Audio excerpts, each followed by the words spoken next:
probablement une des pratiques les plus puissantes et les moins bien comprises. Le commun des mortels s'imagine... En fait, le commun des mortels ne sait pas c'est quoi.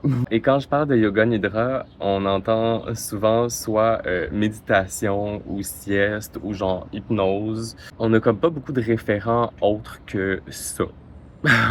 Mais finalement, c'est ni de l'hypnose, ni une sieste, ni une simple méditation. C'est vraiment une pratique de presque de rêve lucide. Un espace où le corps peut profondément relâcher, tout en demeurant conscient, éveillé, sans rien faire, sans rien performer, sans rien accomplir, mais juste d'être, tu sais. Ça arrive que le monde s'endorme dans la pratique, puis tu passes pas à côté de rien en t'endormant, tu vis juste un moment extrêmement restauratif. Puis des fois, c'est justement de ça dont ton corps avait besoin à ce moment-là. C'est sûr que dans une pratique qu'on développe éventuellement de Nidra Yoga, le but, c'est de rester éveillé à travers le monde du rêve. Mais l'atelier qu'on vous offre en juillet, c'est une introduction, tu sais, puis c'est accessible à tout le monde. Puis ça va s'enchaîner avec du yin yoga, puis avec de l'acupuncture. Donc, 3 approches complémentaires qui invitent vraiment le corps à ralentir, puis à retrouver un peu d'espace, puis qui stimulent les fonctions d'auto-guérison du corps et de l'esprit.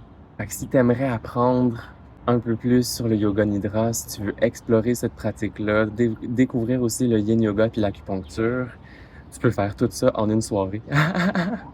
Puis si ton corps te demande de ralentir depuis un moment, ben, je te suggère d'aller trouver l'information sur notre site web en cliquant le lien dans la description.